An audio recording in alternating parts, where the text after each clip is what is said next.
Shalom, selamat bertemu kembali kita dalam channel ini Bapak Ibu Saudara-saudariku yang terkasih.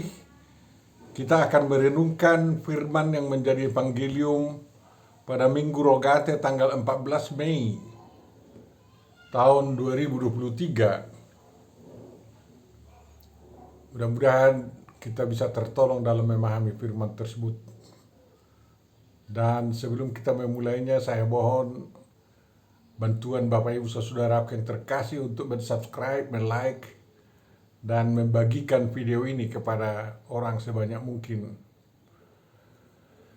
Untuk memulai perenungan kita, marilah kita terima penyertaan dari Tuhan kita.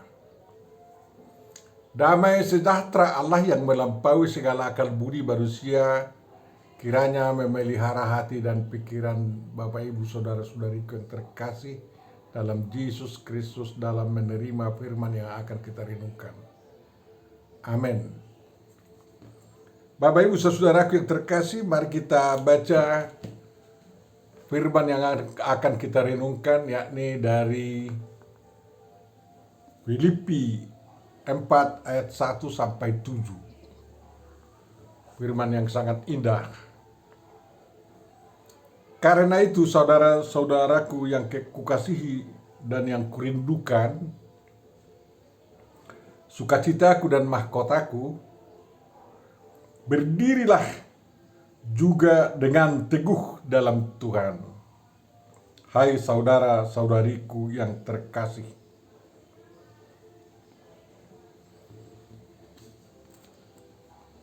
Ewodia kunasehati, dan Sintike kunasehati, supaya sehati sepikir dalam Tuhan. Bahkan kuminta kepadamu juga Sunsugos, temanku yang setia. Tolonglah mereka, karena mereka telah berjuang dengan aku dalam pekabaran Injil, bersama-sama dengan Clemens dan kawan-kawanku sekerja yang lain, yang nama-namanya tercantum dalam kitab kehidupan. Bersukacitalah senantiasa dalam Tuhan. Sekali lagi kukatakan, bersukacitalah. Hendaklah kebaikan hatimu diketahui semua orang. Tuhan sudah dekat.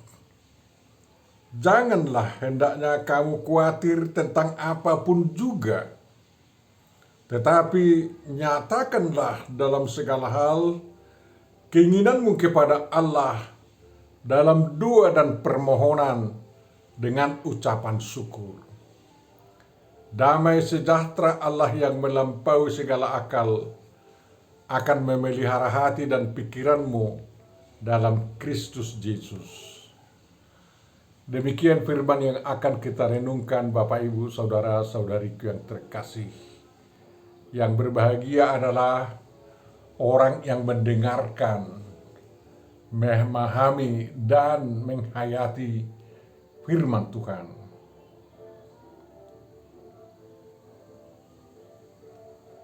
Kepada kita disuguhkan tema atau bingkai tema dari perenungan kita, yakni diambil dari ayat 6. Janganlah hendaknya kamu khawatir tentang apapun juga, katanya. Bagaimana itu ya? Bisa mungkinkah tidak kita khawatir? Kalau masih hidup, adakah kekhawatiran atau tidak? Saudara-saudariku yang terkasih,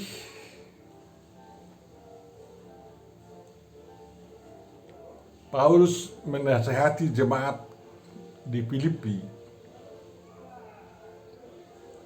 agar mereka hidup berdasarkan teladan yang dia berikan.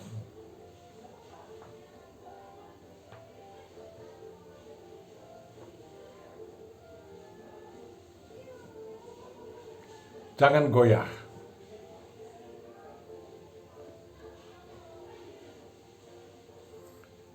Kenapa? Sudah dijamin kewarganegaraan kewargaan anggota jemaat Kristen itu ada di surga. Dan itu harus dipertahankan sampai kedatangan Kristus kedua kali yang mengubah tubuh yang hina ini menjadi tubuh yang mulia. Untuk itulah Paulus menasehatkan agar semua saudara-saudara yang ada di Filipi, yang dia sapa sebagai yang kukasihi, yang kurindukan, sukacitaku dan mahkotaku, supaya berdiri juga dengan teguh dalam Tuhan. Berdiri teguh dalam Tuhan. Itu berarti seperti orang mendirikan rumah di atas batu karang. Sebagaimana diajarkan oleh Tuhan Yesus Kristus. Kiranya orang Kristen tidak mendirikan jemaatnya di atas pasir yang bisa segera erosi oleh karena banjir. Tetapi Bapak Ibu Saudara, jemaat Kristen di Filipi itu memang sudah berdiri teguh di atas batu karang, yakni Yesus Kristus. Namun bukan hanya tempat berpijak dari jemaat itu yang teguh. Jemaat itu sendiri harus teguh. Tidak boleh ada bagian-bagian dari jemaat itu yang rapuh, yang berpatahan satu sama lain. Laki-laki dan perempuan, tua dan muda di jemaat itu adalah tubuh Kristus yang berdiri di batu karang yang teguh itu. Kalau ada di antara anggota jemaat itu yang tidak teguh atau jadi rapuh, maka jemaat itu bisa saja runtuh. Makanya sewaktu Paulus mendengar, sewaktu dia di penjara di Roma,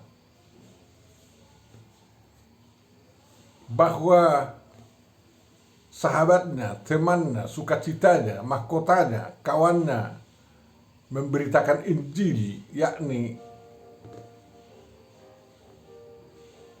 Euodia dan Sintike kurang dapat sehati sepikir, itu pertanda bahwa jemaat Filipi menjadi rapuh nantinya, sehingga Paulus menasehati agar kawan-kawannya atau temannya si Sugos berusaha membuat Euodia dan Sintike sehati sepikir. Kita tahu memang gereja Kristen itu yang menggunakan perempuan, bukan hanya laki-laki, sebagai tiang jemaat. Dan kalau ada tiang jemaat yang berdiri di batu karang itu rapuh, pasti jemaat itu juga runtuh. Perempuan adalah tiang jemaat. Maka perempuan harus kompak di jemaat. Tetapi tabiat perempuan adalah kalau ada dua perempuan yang sama pandainya, sama pengaruhnya, bisa saja korsleting. Entah kenapa itu. Dan itu harus dicegah. Sama seperti sekarang ini, kalau di suatu jemaat ada dua dirigent kor misalnya yang pandai, ya mereka menjadi berselisih siapa yang mimpin. Lalu terganggulah jemaat itu. Solusinya sering dibuat adalah bentuk dua kelompok. Masing-masing perempuan itu dirigennya itu memimpin satu kelompok.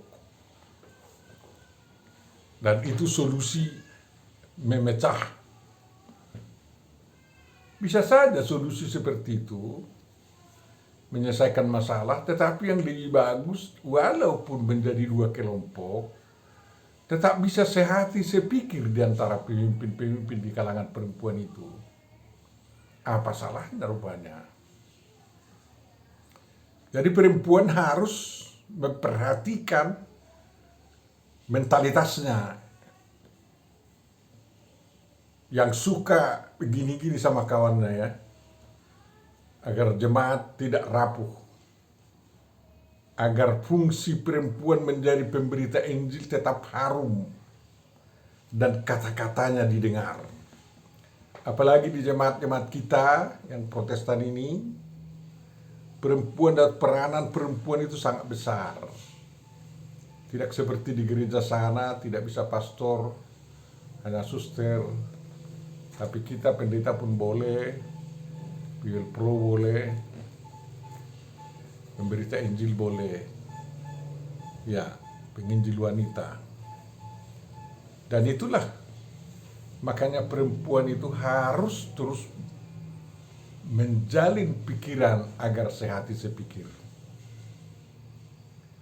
Kalau berselisih dua perempuan tokoh di suatu jemaat, yakinlah jemaat itu akan rapuh. Makanya harus ada seorang yang berhikmat, yang bisa menyatukan pikiran dan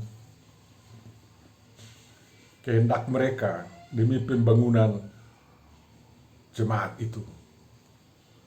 Dan Paulus mengharapkan Sun Sugos itu bisa membuat Euodia dan Sintike menjadi kompak kembali.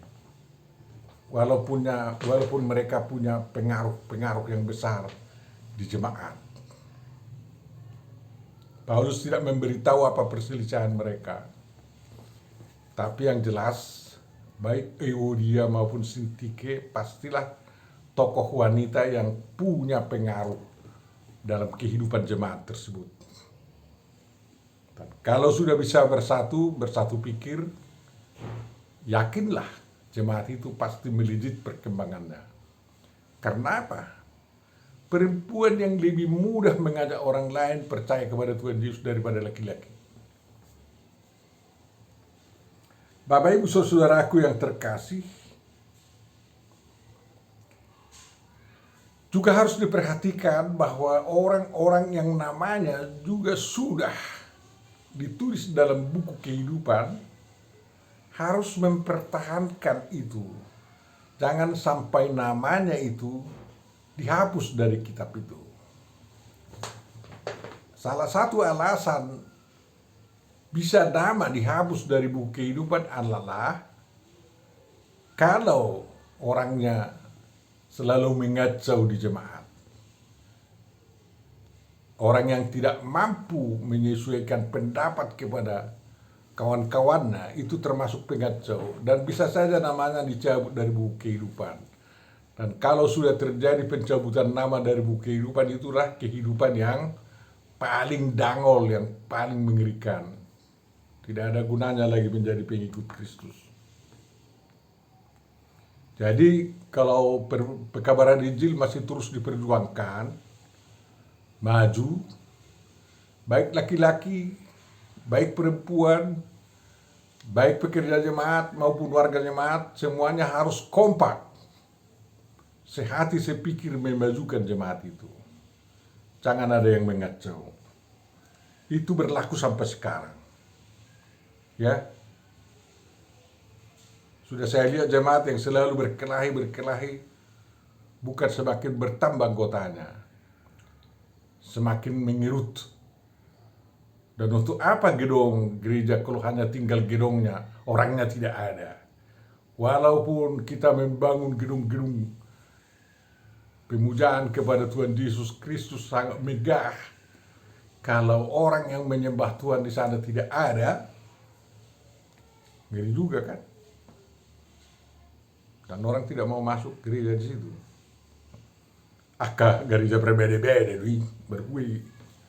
Iba dan naik sonanggo, nama ragamaon kata orang kan. Jadi pelajaranlah itu hal-hal yang terjadi selama ini, banyak perselisihan di jemaat. Di masa depan itu di masa depan ini jangan lagi ada yang mengulang-ulanginya. Tidak sulit saling memberi pemikiran. Ada yang mengalah, ada yang bisa pendapatnya diterima. Bapak Ibu saudaraku yang terkasih, utuhnya jemaat. Tidak ada yang rapuh di antara pekerja, pemberita Injil dan anggota jemaat, dan utuhnya nama-nama anggota jemaat tertulis di dalam buku kehidupan menjadi alasan utama untuk bersukacita. Bersukacita itu yang terbesar. Karena apa? Namanya tidak dihapus. Bukan adanya keuntungan atau rezeki dapat satu mobil hadiah, ya makanya bersukacita, enggak. Status kita sebagai anak-anak Tuhan yang terus terpelihara dan dimungkinkannya kita ikut dalam pemberitaan Injil, dalam pekerjaan Tuhan, walaupun begitu berat penderitaan seperti dialami Paulus di penjara, mau diancam hukuman mati, tetap bisa bersukacita karena penderitaan itu bukan penderitaan yang sia-sia. Apalagi tidak menderita oleh karena mengikut Kristus, pastilah sukacita kita luar biasa. Bapak Ibu, saudara-saudaraku yang terkasih, kita harus menyalurkan sukacita kita itu agar tidak menyinggung orang. Ya, jangan sampai sukacita kita menyinggung orang. Artinya, kalau keterlaluan pengungkapan sukacita bisa juga menyinggung orang. Makanya, kita harus atur. Yang penting dikatakan Paulus adalah bahwa kebaikan hati kita diketahui semua orang. Ya, itu cara terbaik untuk mengalahkan semua perselisihan. Yang berselisih itu masing-masing bisa memberitahu kebaikannya kepada warga jemaat, kepada masyarakat umum, ya, sehingga orang yang berselisih itu dapat dikatakan orang berlomba melakukan kebaikan, dan itu menjadi perekat mereka. Ya, walaupun tidak cakapan, tapi kalau sudah begitu orang melihat itu kompak. Ya. Karena apa? Dilakukan kebaikan dari sana, dilakukan kebaikan dari sini, dilakukan kebaikan dari pihak lain. Semua melakukan kebaikan dan dilihat orang sungguh amat baik. Tuhan kan menginginkan sungguh amat baik. Sewaktu dia pun mencipta langit dan bumi dan selesai, Tuhan melihatnya sungguh amat baik. Dan memang kalau sudah jemaatnya berdiri, bekerja, hidup dalam iman yang teguh, tidak goyah-goyah, kuat, tegap dalam iman, dan Tuhan melihatnya sungguh amat baik. Itulah hadiah yang sangat luar biasa dari Tuhan kepada jemaatnya yang berjuang di dunia ini. Karena apa? Kita bukan mau menerima kehidupan yang sangat bersenang-senang kalau mengikut Tuhan Yesus Kristus, tetapi kita harus mampu melewati penderitaan-penderitaan demi kebaikan umat manusia, demi kebaikan dunia ini. Dan tentu saja kalau kita sudah melakukan kebaikan-kebaikan, kita tidak khawatir tentang apapun. Karena apa? Di mana-mana ada pertolongan. Orang yang khawatir dan terlalu cemas bisa menjadi penyakit gila itu nanti. Ya, penyakit jiwa. Jadi kalau kita terlalu cemas, kita terlalu khawatir apa mau dimakan besok, kita jadi lemas, tidak mau kerja. Ya. Tetapi kalau kita tinggalkan kekhawatiran kita, terus terang terus adalah pengharapan sama kita, dan pengharapan itu ditujukan kepada Tuhan. Ya, karena apa? Tuhan sudah dekat. Dekat bagi orang-orang yang dekat kepadanya. Apa yang perlu kita kerjakan? Kita nyatakan semua apa yang kita inginkan kepada Tuhan. Tidak berbatas ya, tapi dengan doa disertai ucapan syukur. Dan orang yang berdoa memang masih setengah kerja. Makanya ora et labora, berdoa dan bekerja. Jadi apa yang kita inginkan kita sampaikan kepada Tuhan dengan segala kerendahan hati, lalu kita bekerja untuk pemenuhan apa yang kita butuhkan itu. Jadi bukan, Tuhan tidak mau menjatuhkan dari langit jawaban doa-doa kita, nanti ditimpa kita, mati kita nanti. Tapi Tuhan menuntut kita, lihat ini, kerjakan ini, kerjakan ini, kerjakan ini. Ya. Dan sudah itu pasti ada buahnya. Buahnya itulah yang kita minta kepada Tuhan. Walaupun jawaban dari Tuhan kadang-kadang tidak 100% seperti kita inginkan, tapi jangan lupakan Tuhan ada besertamu. Tuhan ada beserta kita. Dia selalu Immanuel dengan kita. Ya. Kita nyatakanlah keinginan kita itu kepada Tuhan. Dan kita menjadi orang yang rajin berdoa. Doa yang disampaikan dengan kesungguhan adalah sangat besar khasiatnya, kan kayak gitu. Dan Tuhan selalu terbuka telinganya untuk mendengarkan doa tersebut. Dan jawabannya apa? Ada janji. Dan kalau janji itu sudah sampai kepada kita, yang terutama kita peroleh adalah damai sejahtera. Damai sejahtera yang melampaui segala akal. Memang pernah Tuhan Yesus mengatakan, saya datang ke dunia ini bukan membawa damai, tetapi membawa pedang. Banyak orang yang mencibir Tuhan Yesus, begitulah ya. Yesus itu adalah pendorong orang main pedang katanya. Orang tidak mengerti apa yang dimaksud Tuhan Yesus dengan pedang. Pedang yang dimaksudkan oleh Tuhan Yesus yang dibawa ke dunia ini adalah firman Tuhan yang lebih tajam dari pedang bermata dua. Ya, yang bisa melepas apa ini? Otak kecil dengan otak besar. Lebih tajam dari pisau para dokter yang mengoperasi penyakit kanker, ya kan? Dan itu kalau sudah firman Tuhan bekerja, maka damai sejahtera. Ya, bukan hanya damai, damai sejahtera, salam dari Allah yang akan kita nikmati. Dan damai yang dari Tuhan itu selalu melampaui akal kita. Banyak sekali yang tidak masuk akal kita. Kesana kita dituntun Tuhan. Ya. Apabila itu sudah memelihara pikiran kita, apalagi dalam Yesus Kristus, yakinlah itulah kehidupan terindah di dunia ini. Sama seperti Paulus yang sudah mengalami damai sejahtera yang melampaui segala akal itu di dalam dirinya. Dan itulah hadiah terbesar baginya. Sehingga penderitaan di penjara, entah dia dibeli, entah dia dipukuli di sana, diancam hukuman mati, bukan itu menjadi sumber kesedihan.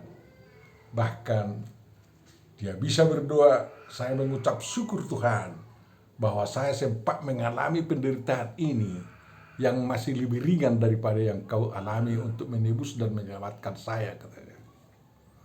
Bapak Ibu Saudaraku yang terkasih, mari kita lakukan itu. Memang di ayat 8 dikatakan oleh Paulus, ya, akhirnya saudara-saudara, semua yang benar, semua yang mulia, semua yang adil, semua yang suci, semua yang manis, semua yang sedap didengar, semua yang disebut kebajikan dan patut dipuji, pikirkanlah semuanya itu. Jadi harus positive thinking. Jangan pikir-pikirkan yang negatif, ya, yang menjadi kekhawatiran. Tapi kebesaran Tuhan. Kalau itu yang kita kerjakan dalam kehidupan kita sehari-hari, yakinlah kesuksesan ada di tangan kita. Berkat yang melimpah terpapar tersedia di depan kita. Tuhan Yesus memberkati kita. Bapa Surgawi, terima kasih Kau masih memberikan kesempatan kepada kami merenungkan dari sebagian firman-Mu. Kiranya kami dapat memperdalamnya lagi di pertemuan-pertemuan kami yang berikutnya, sehingga kami semakin memahami firman-Mu ya Bapa, dan menghayatinya serta mengamalkannya. Terima kasih atas perlindungan-Mu terhadap negara kami.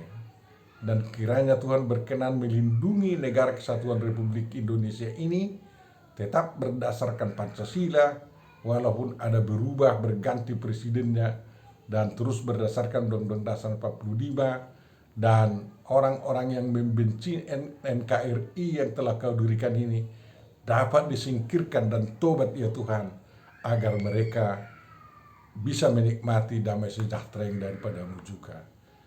Terima kasih Bapa, sempurnakan doa kami dalam Yesus Kristus, kabulkanlah itu. Amin.